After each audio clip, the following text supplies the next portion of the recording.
And we're live. Welcome to yet another PCS Q&A. I am your host, MJ Boyce. I'm the Director of Community Outreach at PCS Grades. Boom, boom, boom. With me, as always, is the lovely Megan Harless, our resident PCS reform advocate, and oh, by the way, resident BA censored for little ears in your room because we love you. We have a great show today because we've got TRANSCOM on. We've got Colonel Marshana Gibson from TRANSCOM. She's amazing. But before we get to her and Megan's usual official updates, we're going to go ahead and give those housekeeping items as we do every week. Ready, set, here we go. Okay, first and foremost, we bring experts to you. Why do we bring experts to you? Because they've got the answers. You know why they got the answers? Because we have the answers. We have the answers. If we don't have those answers to your questions, we know who does. And if we don't know either of those things, we can take your question for action and get back to you with an answer. Again, we bring these experts to you because they are the source. Any question that you have, please drop them in the comments, questions, concerns, all of that. Because here's the thing. We're giving away some Hope Design Bling today. Yes, yes, yes. We're giving away some Hope Design Bling for everybody who engages will be entered to win. Comments, questions, concerns. We like LOL smiley faces, but those don't count as an entry. Engage with us. Ask those questions. This is a very rare opportunity, and we're very excited to have TRANSCOM on today. We bring experts like TRANSCOM, like education experts, like military movers or other military moving professionals, just so that you can get those answers. Sometimes you're going to end up with a specific situation for you and your military family that we might not be able to take care of for you right away. In specific situations like that, there are two forever and always resources. Number one, your local chain of command.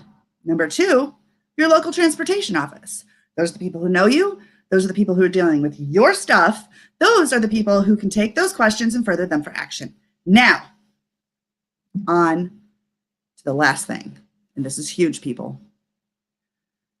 We've got to flatten the curve. Yes, again, we've got to do our part to flatten that curve. Social distance, wear those masks, whatever it takes to flatten that curve, because when we flatten that curve, guess what? We're going to flatten Murphy with it. Murphy, you're on notice. We are coming for you.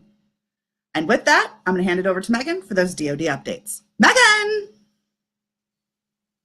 Hey everybody, so I just got two things for you really quick. Our last episode, we talked about the Patriot Express program and how they were going to start doing some random testing at the Seattle and Baltimore terminal locations. There were a lot of questions there as to, what exactly does that mean? If I was tested the day before, do I have to be tested again if selected? Since then, they have given us some more information as to exactly what that means. So they're only testing service members, and it's going off of how you answer your pre-screening questionnaire. So if for some reason something on that questionnaire seems concerning, they might select you for testing then. If you did have a test that was in a certain time frame beforehand and you have the results of that, you can use that to kind of opt out of their testing there. They are not testing family members, but if somebody in your party does test positive, then everybody from your traveling party is going to have to go in quarantine, and they're going to have people on hand there to kind of help assist with that. We got the article for that, so we're going to drop into the comments below here so that way you can go and read exactly what the criteria is for that testing and what the criteria is for opting out of it if you have a test prior to that. The second thing to talk about is the renter's insurance. We've gotten several questions recently about, the importance of renter's insurance, having it, not having it, what do you need it for? The best advice is always to keep it through your move. The liability for your claims, it's $6 per pound up to $75,000. If for some reason, you have a catastrophic loss for some issue happening, and it costs $100,000 to refurnish your home, you're not getting all of that from the moving company. So it's very important that you carry some sort of your private insurance, personal property, renters, homeowners insurance through your entire move.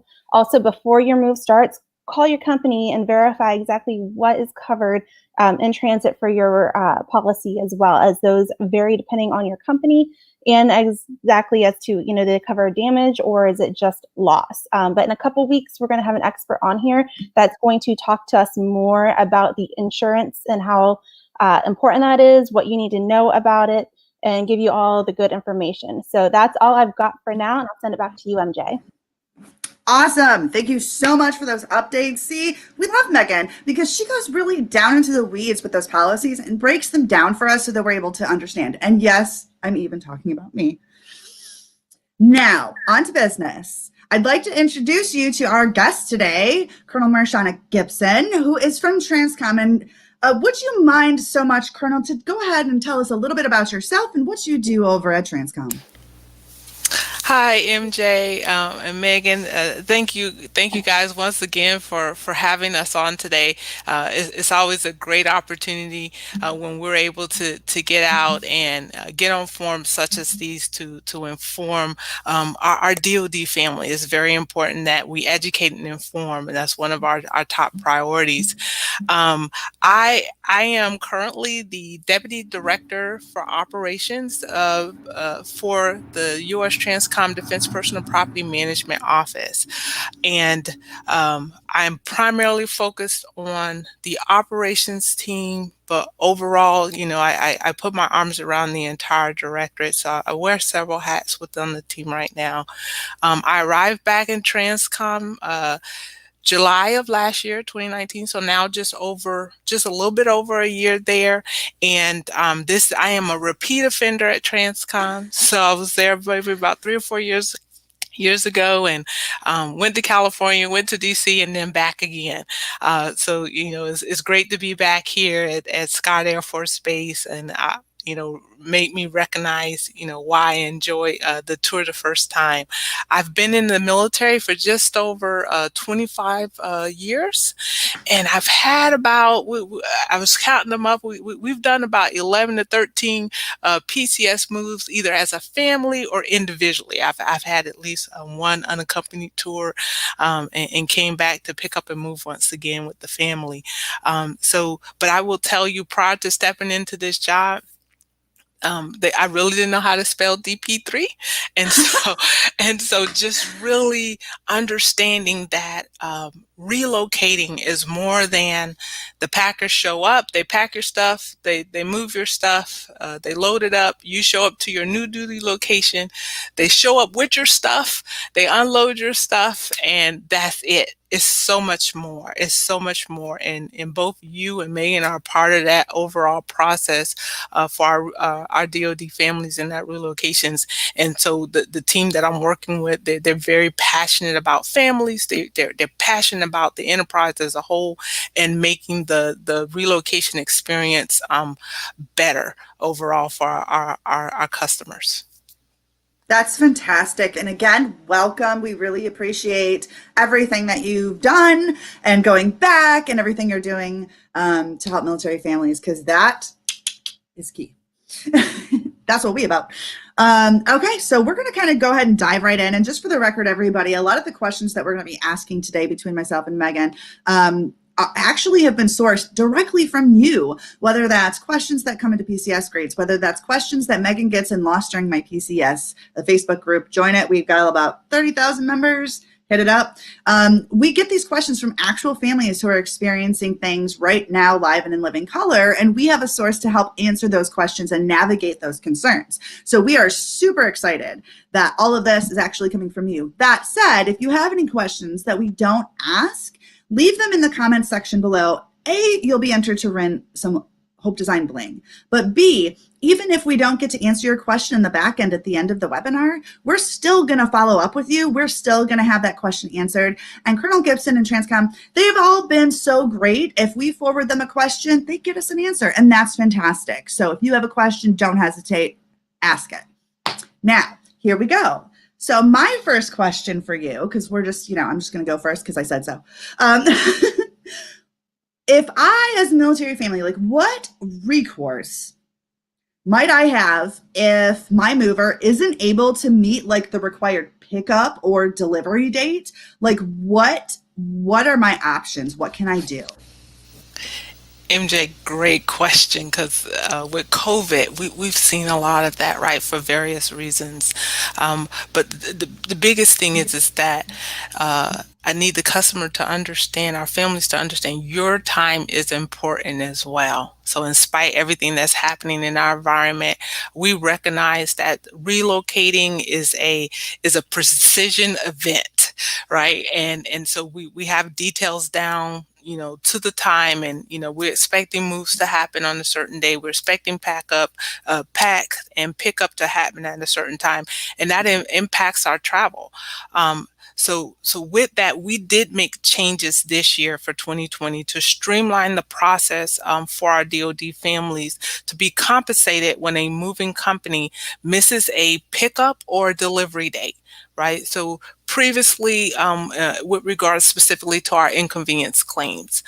So previously, the customer was required to provide the receipts. And so we took a look at that, and we realized that was somewhat cumbersome for the customer to say, hey, you've missed my pack date, you missed my delivery date. I now need to go out and get air mattresses per se, right? So we implemented, the business rules for the transportation company to come back and recognize that has caused an inconvenience for the customer, and have them to reimburse the customer for those items. So you had to provide all the receipts, you had to keep up with them, and then to chronologize, order them and all that other good stuff. And we realized that was cumbersome. So this year, what we've done to try to ease that process is tie it to a baseline, specifically to the local per diem amount.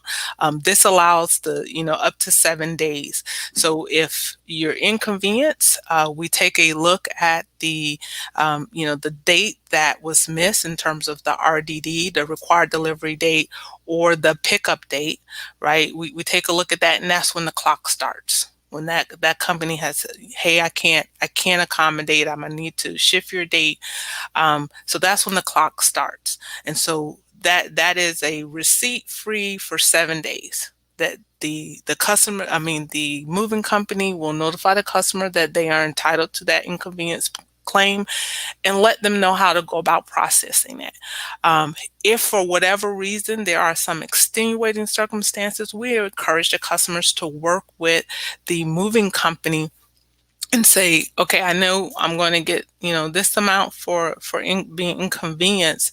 However, I have some actual receipted items that I feel should be reimbursed. And the customer, by all means, can provide those receipts, and work with the moving company to be reimbursed for those items. And forgive me if I didn't, I may not have heard that. So no receipts up to 7 days, right? After that time has been missed.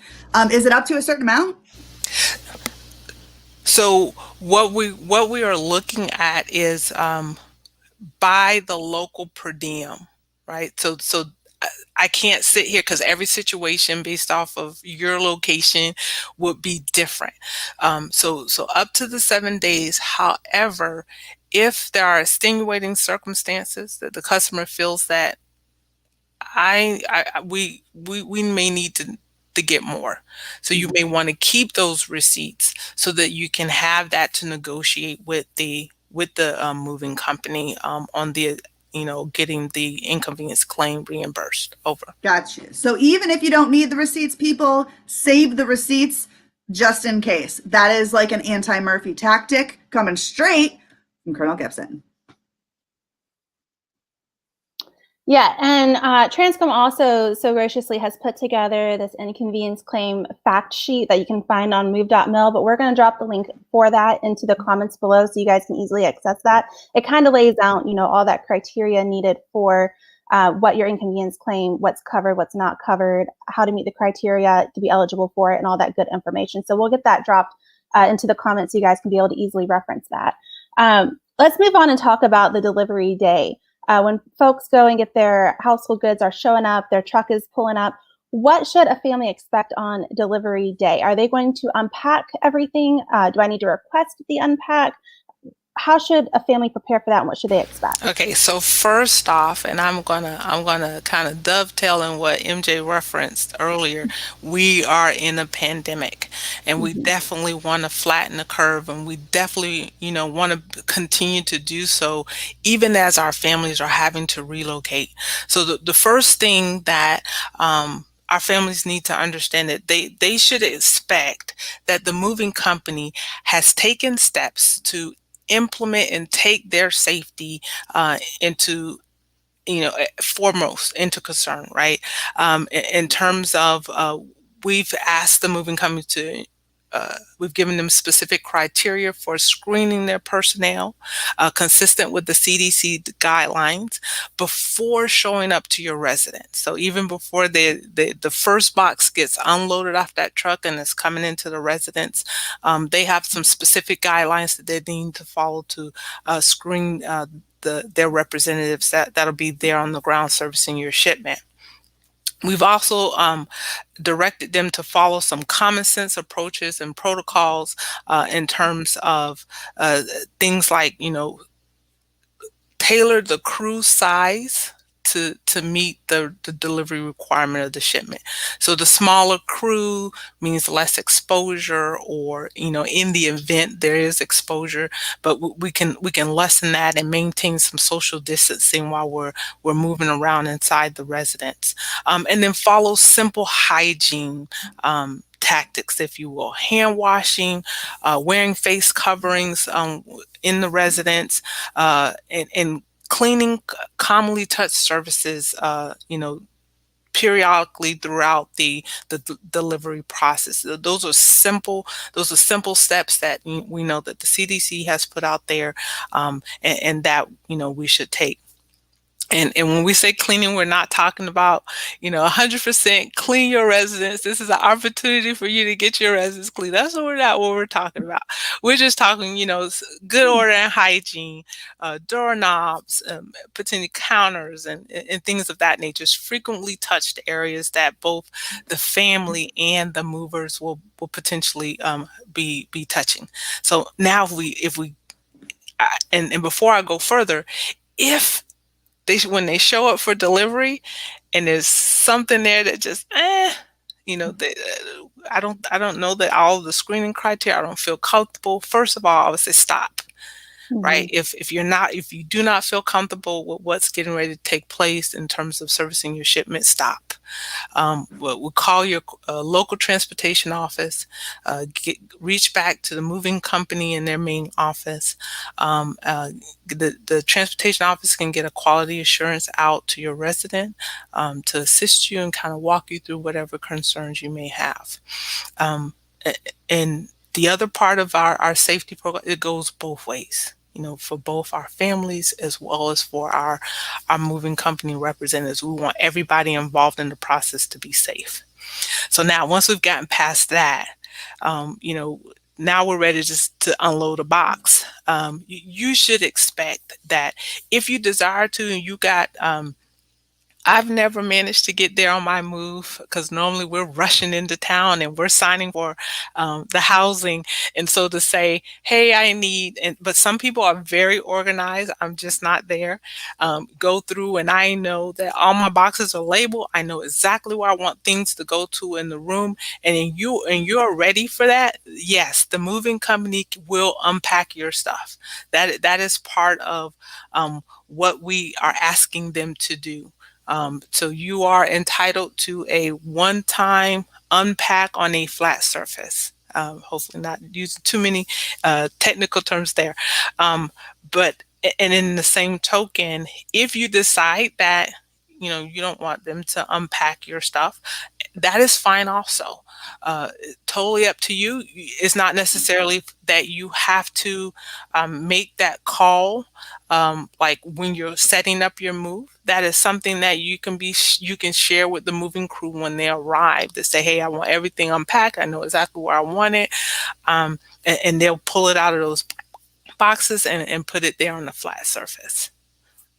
Yeah, I just want to reiterate something that Colonel Gibson shared a moment ago, is that, you guys have more power right now to kind of say who is in your home and who is not in your home. So if during the process, you feel like somebody is sketchy, you feel like they're coughing all over everything, especially with everything going on with COVID, that if you don't feel comfortable with them in your home, you can tell them to stop. You can tell them to please step outside my home. You can, call your move coordinator, let them know what is going on, call your local transportation office, let them know what is going on. They're not trying to put you in a position where you have to just kind of accept what is happening, and kind of hope for the best. You have more power right now to kind of say, hey, I don't feel comfortable with this person being in my home for how, what is going on. I feel like they're coughing on stuff. You can stop movement, ask them to step outside and make those phone calls to the necessary folks to be able to get that situation rectified and to help keep your family and everybody else safe and protected during this time. And that's perfectly timed, Tara. Shout out, Tara. Honestly, that is key. And I know a lot of us might feel some type of way like, oh, if I stop them now, am I ever going to get this move done? But the bottom line is that safety. We don't want to cut corners, especially during a pandemic. So MJ, yes. and just to kind of, not to belabor the point, but just to we've also noted as our numbers are rising, and so one of the steps that we've taken from our team is to resend out that information to the industry as a reminder, right? So we've taken steps. We've actually resent that out this week, so it's now fresh again from when we initially implemented back in March and April. So we've refreshed that, and we've sent out all of that, those health protection protocols that we put in place to make sure that the industry understands that from the DoD perspective, we have a commitment to the safety of everyone involved in a relocation process. So we have reminded industry once again.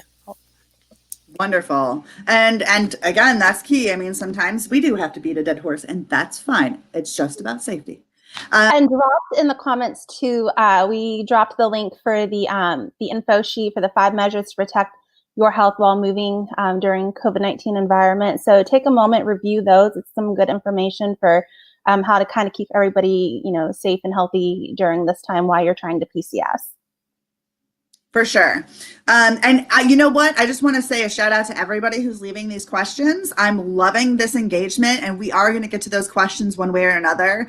Some of them we might pop up during, some of them, if that's what we're talking about, some of them we may wait till the end just because we might end up answering your question with what we've already collected. And with that being said, okay, my question is, because this actually has happened and I don't really know anybody it hasn't happened to yet, but during delivery, like as we're receiving our stuff, we found some things that were damaged. Okay, some of our items were damaged. What steps do military families need to take at delivery if they find a damaged item? So 2 words to start off with: document it. That is a big thing. Take pictures to use during your communication with your moving company and your transportation service provider for the claims process. So the moving company is responsible for providing you with the contact information in the event as you're going through and you're getting delivered and you encounter some damage to your real property. They are responsible for that. One, to notify them on the spot, right? Once it's noticed, that's always helpful. In our military claims office, it says the sooner the better, right? It is for the customer in order to get everything kind of adjudicated and settled. So notify them on the spot. Make sure that you understand what that company's process is. Who do I need to contact? Is there a form I need to fill out? Make sure you have all that information before the moving crew departs. And if they cannot give it to you, please pick up the phone with the point of contact that the moving company has provided you and make that call before that crew departs the residence, if at all possible. But typically, once they've notified you and they've let you know what the process is, we ask customers that within 5 work days, government business days, to notify the moving company that you have had damage to your property during the delivery process. And they should be and from there they'll work with you to adjudicate and settle your claim from that point. So this is a great question.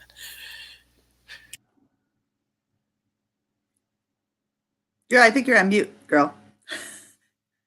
I totally am.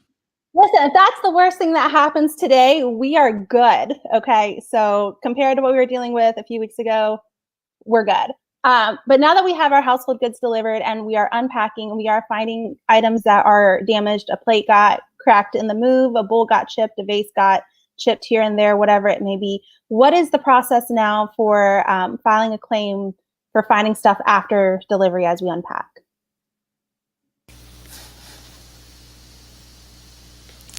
So again, I'll start with the two critical words: document it, right? That's it. You can't imagine how much time, heart grief, grief that's going to save you if you when you document, take pictures, make a note immediately. So for those items that you discover after delivery, the moving company will provide you the form. So you get two forms. You get one that says damage during delivery. That's when that crew is there.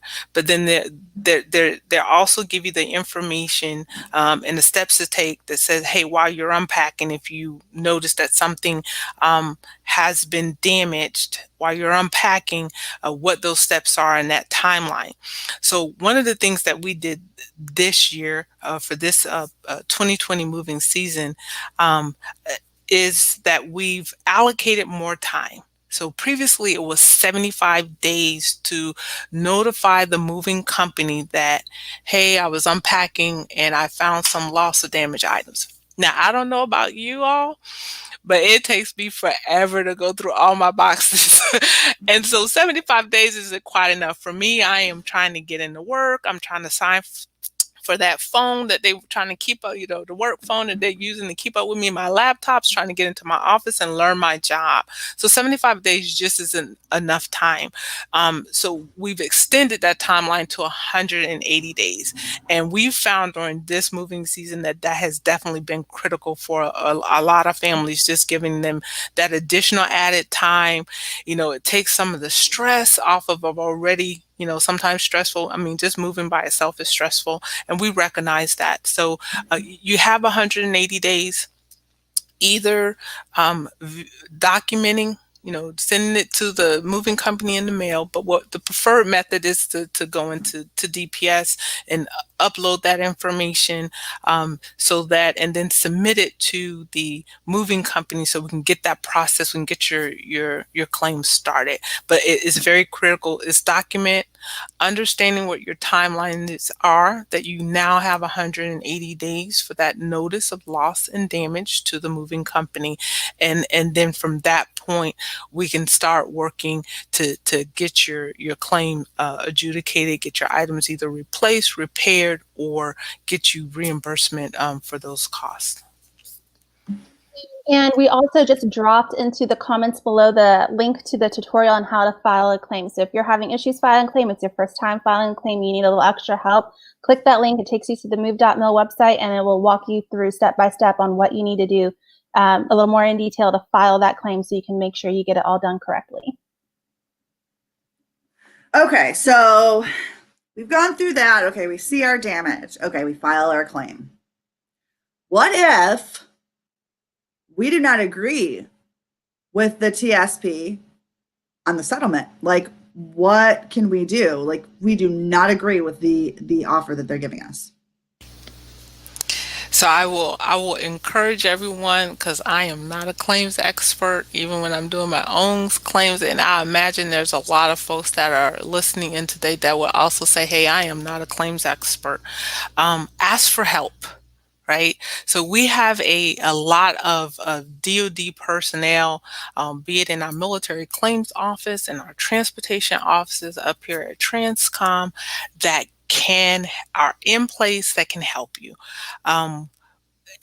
And so it's a matter of reaching out, and those individuals are prepared to fight that fight for our customers, to get after that. Our military claims office, they'll, here at TRANSCOM, they are our go-to, right? And they help us to navigate if we find a customer who's just doing a whole lot of back and forth with the moving company.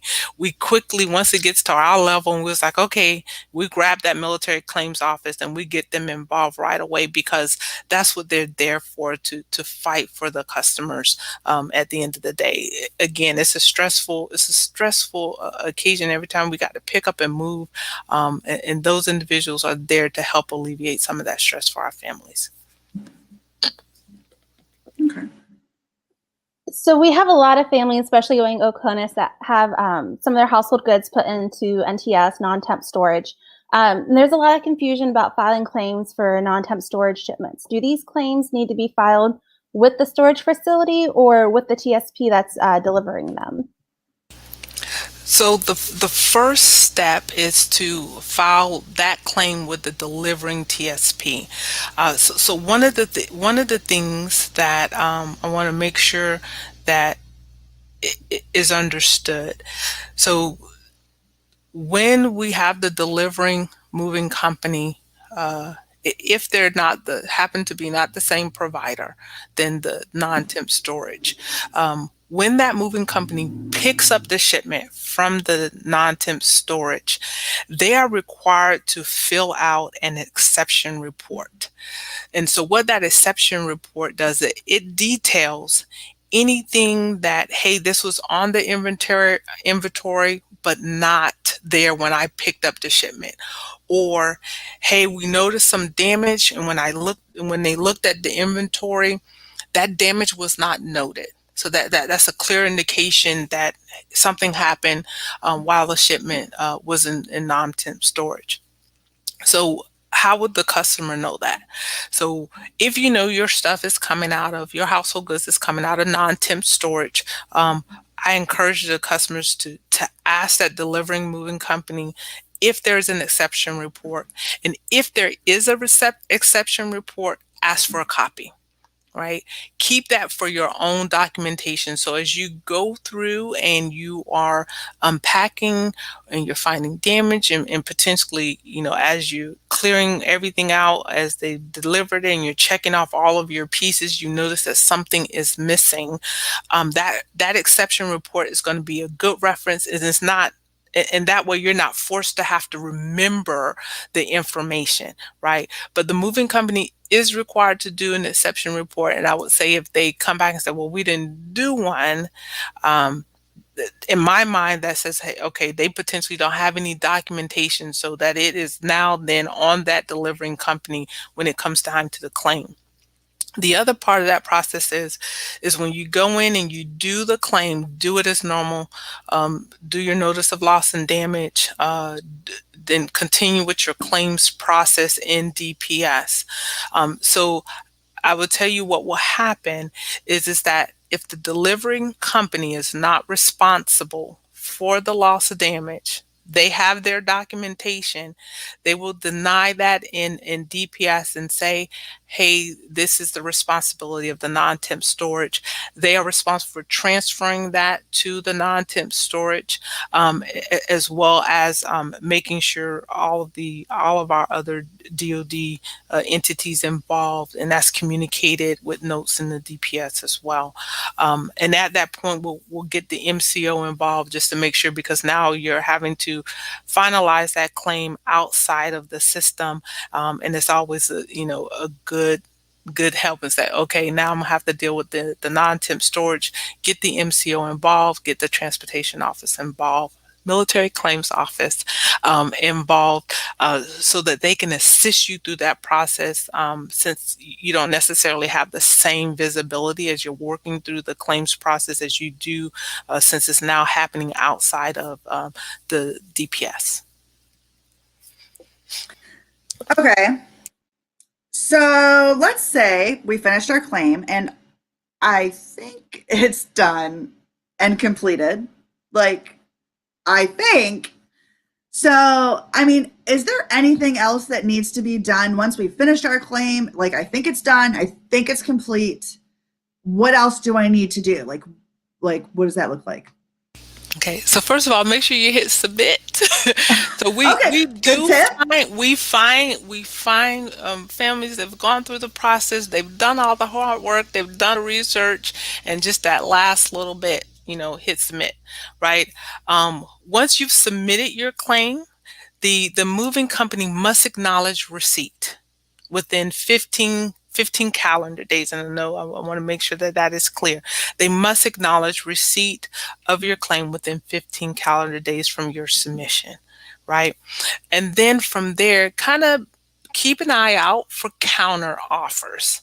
So, if you've put in there a specific amount, this is now the time where you will see some of the back and forth and I'm using my air quotes, negotiation, if you will.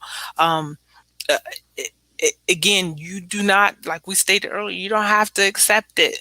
You don't agree with it, don't accept it. Contact the military claims office, get your transportation office involved, make sure that you're pointed in the right direction, and they can come online to assist you in further adjudicating your claim with the moving company. Does that help? Yes, yes. Really It's quick, submit. while you were asking or discussing it a little bit, can you go a little bit more in depth about what the MCO, the Military Claims Office, exactly who they are, what their role is, and how they are to be used if they should be needed? So the military claims office, their primary role, and then they've given me a percentage at one point, but most of what they're doing, most of what they do, most of their workload is working with the families with regards to their personal property claims during, as a result that has come out of relocation, move out of a move.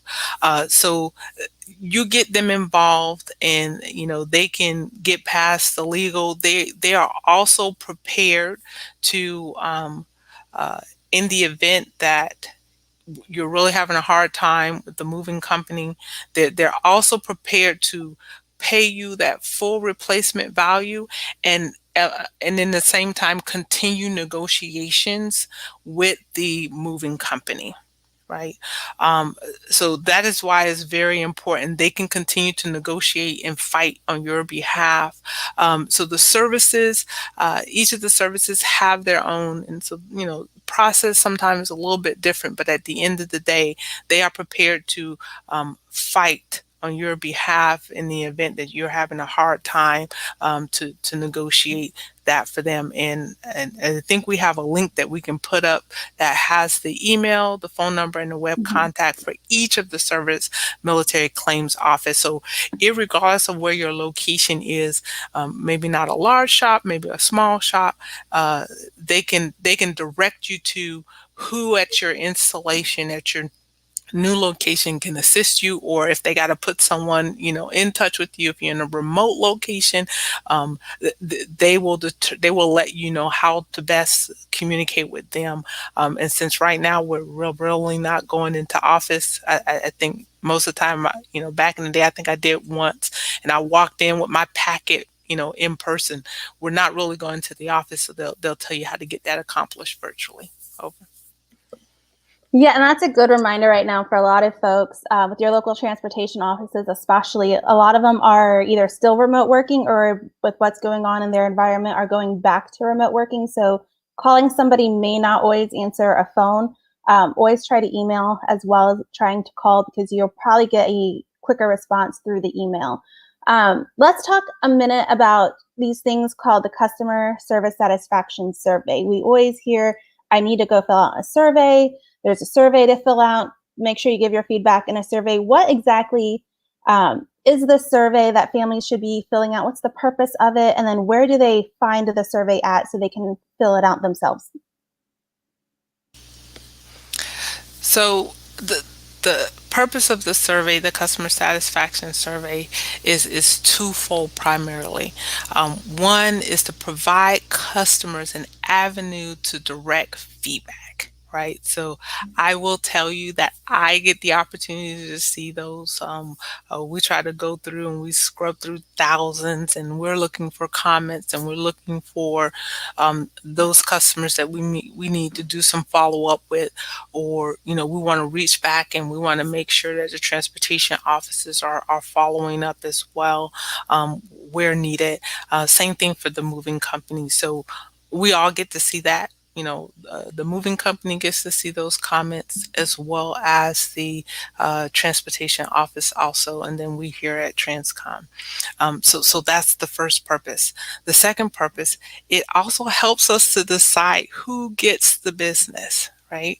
And if you've had an awful experience or if you've had a great experience, we want to know that, because that's a signal for us to, hey, this is a moving company we should keep in the program. They're truly after ensuring that we get quality service to our customers.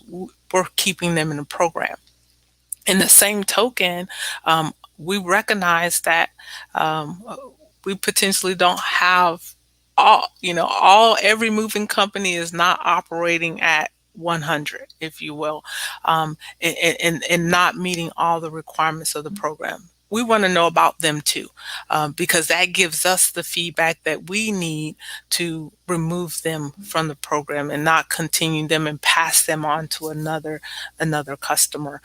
So the customer satisfactions play a big role in helping us to keep in those quality movers, and in the same token, to nicely shepherd out those that are not providing the quality move that our customers demand. So one way that you can go in and complete your customer satisfaction survey is in through DPS. There is a CSS link, and it allows you to go in, select the shipment that you want to provide the feedback on, and it'll take you through the series of questions.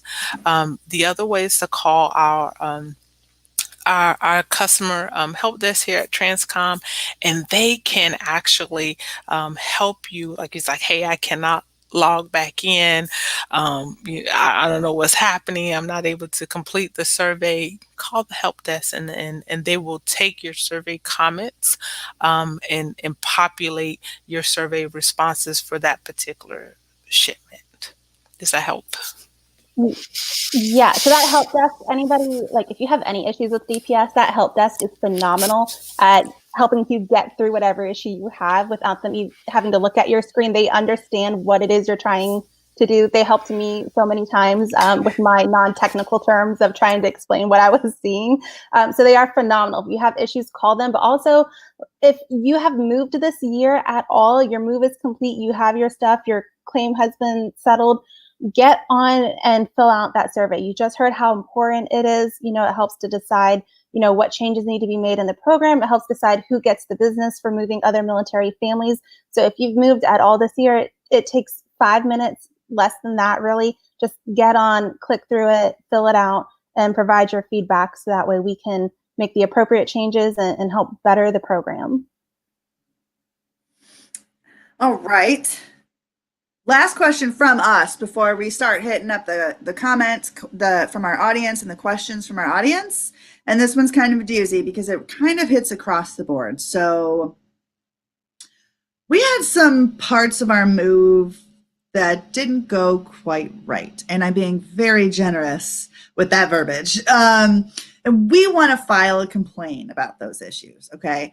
Now, this is a really important question because this question right here is what is asked every single day in the groups that we belong to and manage. And I can't tell you how many times I've seen the word "my heart is broken" so many times. Like it's heartbreaking, if you will. So this is a really important question. We want to know what's the best avenue to file a complaint if your move goes south. Is it the TSP? Is it the local transportation office? Is it the Gibson? Is it the TRANSCOM hotline? And how do we make sure our issues are heard and actually handled? So, great question, right? So, spot on. certainly informers communicate with your moving company. That's important. But in the same token, I also offer, do not hesitate to share your issue with the DoD. That is why we're here. That is why we exist. Is to help our customers going through probably some of the most stressful points, in their careers. That relocation piece, right? So. Do not hesitate to reach out to the local transportation office, to TRANSCOM as well. Like I said, we're calling customers back from here at Scott Air Force Base to assist them and to walk them through different processes. We also have some lines where we're able to call some of the moving companies and say, hey, did you realize that you had this issue? So we have that. We can do that here at TRANSCOM, but also our shipping offices and our PIPSOs are also prepared. The directors there at those sites, I've on occasion reached out to them and say, hey, I have a customer that's having a problem, and they're in the middle of their move right now, and this is the last thing we need. We need your assistance, and so that is why we're here. That is why the DoD is here, as a part of this enterprise, if you will, to assist the customers and get them through the relocation experience. And so just to clarify for our audience, who should we you say the DoD, which is fantastic. So TRANSCOM's part of the DoD, right? So do you mean that TRANSCOM hotline? Should we be contacting that regardless, or what is our who specifically? So from the DoD perspective, I would recommend starting off with that local transportation office, because they're there on the ground. And a lot of times what we found is that they have a relationship with that moving company, and they're able to act a lot faster than we would here at TRANSCOM or at one of our joint person properties shipping offices with the directors, because they're regional, right? So that local transportation office will pay you huge dividends by reaching out to them. However, if you're not satisfied and you're not getting in touch with anyone, call us here at the TRANSCOM. Right, we'll get it. Those issues that are not necessarily system related, they get transferred to my team, and we have individuals there that can assist, and we'll get a call back in or get an email to you to try to calm whatever concerns are happening at the moment. But we definitely want them to start with the local transportation office, because they're closer to you, they're closer to your situation, and more than likely they have that relationship with that moving company, and they're able to act faster on your behalf. Okay.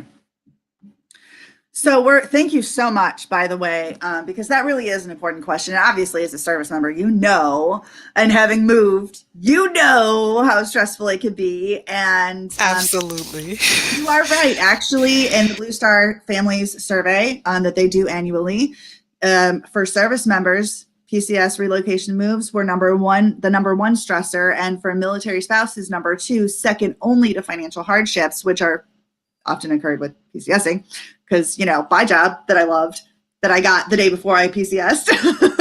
And thanks, Murphy, for that. But yeah, so you're absolutely right. And I'm very glad that you acknowledged that. We're going to get to some of these questions. Some of them, I just want to let everybody know, again, with the engagement, wow, super impressed. And we are going to do that drawing at the end. If we don't get to your question during the live webinar, I promise you it will be addressed today, or taken for action today. So without further ado, some of these I'm going to put on the screen. Some of them then I won't, because some are really big, but this one, so Lori has a question. Shout out, Lori. Will TRANSCOM address the issue of moving companies not paying their subcontractors during catastrophic claims? This has led to service member families being sued. What protections are in place to stop this kind of a thing from happening? So we do have some, and we do have some business rules in place with regards to the moving companies taking care of their financial responsibilities. And I will probably need some additional information and background on this question with regards to the service member family being sued. I will probably need some additional information to be able to answer that appropriately. Okay, so Lori, if you have any additional information or if this has happened to you, if you could email us or just message us at Facebook, on Facebook, the PCS Grades Facebook page, we'll go ahead and we'll work on getting that feedback to Colonel Gibson so she could take maybe a little bit better of a look at it. So thank you, Lori, and thank you, Colonel Gibson. Good to know that there are protections. Let's see. We also have, oh, here's a shout out. Shout out, hello from Scott Air Force Base, but my first time on live and glad to be soaking in new info about moving. Thank you for joining us, Sarah. We really appreciate it. The more people who join, the better off you might be when hearing it straight from the source's mouth. Okay. Oh, and she also had a question. So this is a good question. What is the system done about when moving companies are like lacking drivers? Are they trying to source more drivers? How would that work? So we are aware having we have very routine calls with industry. So we are aware that primarily a lot due to COVID that our moving industry is suffering in with regards to workers and having more workers inbound. I know several of the companies, and I don't want to speak for industry in that regards, but they are undertaking, and trying to incentivize to bring people on board, and things of that nature, and working through that gap, if you will, to try to build that base to help and make sure that they have a pool of drivers that are willing to continue assisting in the relocation experience for our DoD families. But I know that we are aware that it has been a ordeal with COVID and things of that nature, that they are one of the challenges that the moving companies is continuing to work through. Over. I love that you say over, by the way. I'm going to start saying that to my kids on the phone and see what they do. I was resisting earlier, and this is just coming through. So my And apologies. do it. At least we know we got it. I love it. Maybe we'll start doing that. Okay, here's a great question from Lizzie. Hey, Lizzie, shout out. I've tried to file claims to the claims website, and it's complicated, and it takes me to page after page without a place to fill out the damages. Is there any advice? Is there a form I can physically fill out? Great question, Lizzie. And as a matter of fact, that's one of my system update efforts. It's to make our claims module a lot more user friendly. Right now, I know we rely on the module to process that. It's a way for our customers to communicate with the moving companies and vice versa in regards to the damages. What I would ask you to do, if we have a way that you could reach out to us, or MJ, if we're able to get Yes. Lizzie's information so that we can maybe take a look to see what is happening there, if it's an account issue that we're going through, and then just make sure we can get someone to help you assist there. Awesome. And Lizzie, go ahead and message the PCS Grades Facebook page so that we can get you with your email address so that we can go ahead and get that information passed along. All right. Let me scroll down here. We got a lot of, I'm very impressed. I'm loving this in dialogue. Absolutely. This might be one that we need to take up on the back end, but Danielle Gibson, with a B, not Gibson with a P, like Colonel Gibson. Not claim specific and somewhat specific, so I'm not sure if this is better to ask the local transportation office, but is long-term storage authorized for Alaska? I know it's considered OCONUS, but I wasn't sure if all of the OCONUS entitlements applied. So that is That is a great question.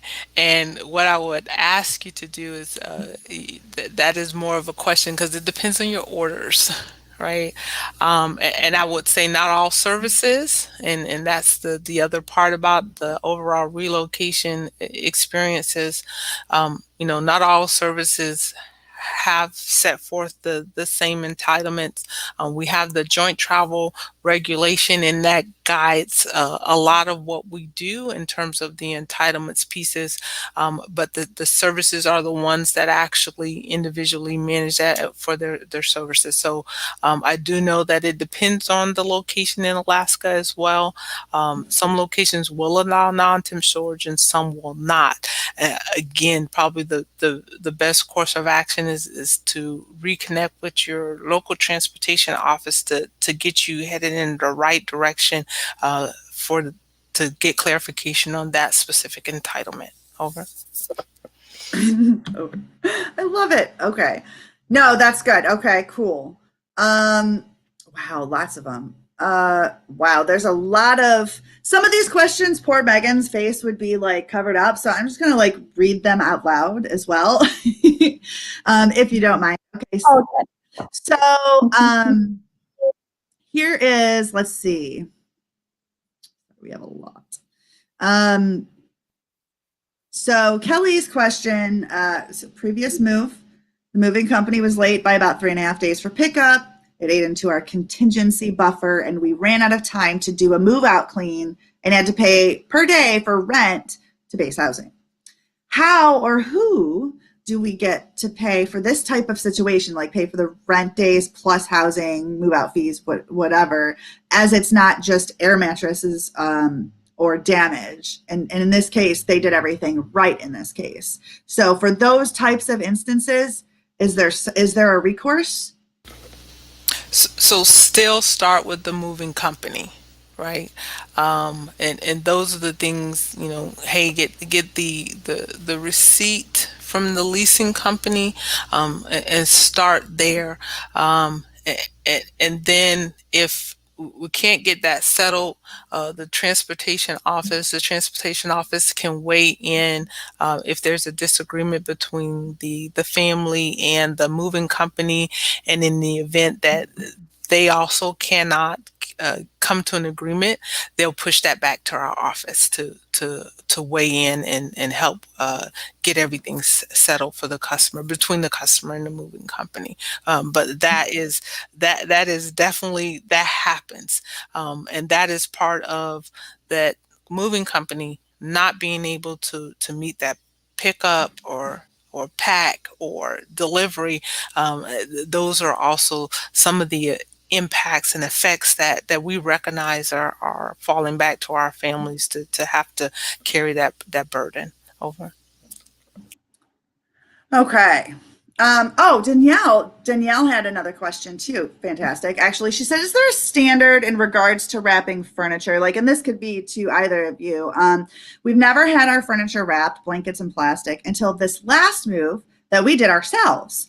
And I'm not sure why we hadn't thought about it before, but everything that we had pre-wrapped arrived in much better condition. I was just wondering if that, is something that we can do for all of our furniture ahead of time, or if that's something that the moving company will do if requested.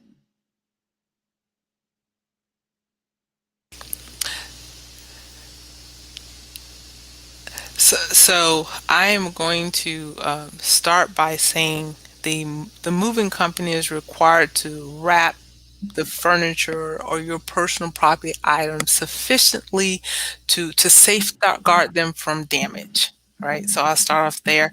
Um, I will raise my hand and say that there are things that I value more than others, and I make a conscious effort to wrap those and maybe line them up neatly so that the moving company can see them, and then if they want to consolidate them and put them into a box together, whatever the case is, do some extra. So I do take advantage of that in terms of being able to do do some of those things myself that I value, and I want to make sure that it has some added protection. Not all furniture can be wrapped in the home. Sometimes it does get wrapped, at the truck or as it's getting loaded on the truck. So some of the things to be mindful of as well. But they are required to wrap, if you will, the furniture and your items in such a way to safeguard it while it's transiting to your new location. Wonderful. And I know we're coming up in an hour and about 20 seconds. I can't believe it's been an hour. We've gone through the gamut. We need to do this more often. So Colonel Gibson, thank you so much. We're gonna stay on. We're gonna let you go do everything that you're so awesome at doing at. And we're just going to continue on with some housekeeping items and a drawing. And I want everybody to know, if we did not get to your question, we're going to forward that over to the TRANSCOM team and to Colonel Gibson here. They're amazing. They literally come to us and say, any questions, let us know. We'll help you out. So I see Rick has a question, and I think Kelly had another question. We'll go ahead and we'll forward those on. We'll get you an answer on the back end. Okay. And Colonel Gibson, again, thank you so much. MJ and Megan, thank you. You guys have been wonderful. I am so grateful we had no Murphy today. And this has been a great experience for me, just having the opportunity to talk with you all and be able to, get after one of the things that is very near and dear to our program, which is to communicate with and educate our customers, because that is important. An educated customer cuts half of the stuff that we get in half, if you will, more than half. We have the opportunity to inform directly the customer so that they are now armed and ready to tackle that next moving experience. Awesome. And of course, I'm sure we'll see your face again at some point. But yeah. Absolutely. Thank you so much. And we will see you next time. So as I'm getting these names ready to go for everybody that had participated, by the way, again, great engagement. Awesome. Great job. Again, we're going to get to those questions and we will get you those answers. So as I'm pulling this up, Megan, if you want to go ahead, if you have any saved rounds. Thanks for putting me on the spot there, MJ. You're very welcome, because hey, you said somebody messed up and said we didn't have any Murphy, so I had to kind of create some. I mean, thanks for that. No, just, to reiterate some of the things that we spoke about today, a lot of great information in this webinar. We're always thankful to have the TRANSCOM team with us and to provide this information, to answer all the questions, not just questions that we have, but that all of you have as well. As MJ said at the beginning, a lot of our questions come from our PCS groups, come from the actual experiences that you all are going through. And so we know how important it is to get that information, to get those answers. And so we reach out to them and invite them on, and for them to be here and provide that directly to you, and also give you a way to ask them directly any questions that you have that we don't ask beforehand during our webinar. So we're always appreciative of them being on here. We will have them back on here again. We always try to get them on every month or every other month, or whenever they have some new information they want to share. We're always in touch with them. So if you guys have any questions, if we don't know the answers to them, if we don't know where in the regulation to find the answer to whatever your question is, we are always happy to reach out to them and to get whatever information, whatever answers are needed. So I see we're ready. We're going to draw somebody. Maybe two. We're going to draw a name. This is going to be the winner of Hope Design Limited Bling. All right, here we go. Spin. Drum roll, y'all. Yeah.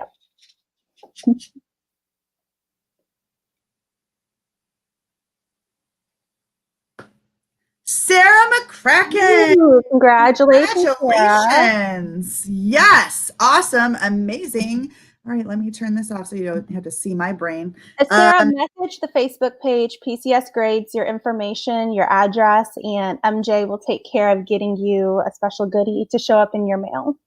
Yep. Go ahead and leave your email address at the Facebook page for PCS Grades, and we'll get in touch with you about all that, and it's going to be blingy.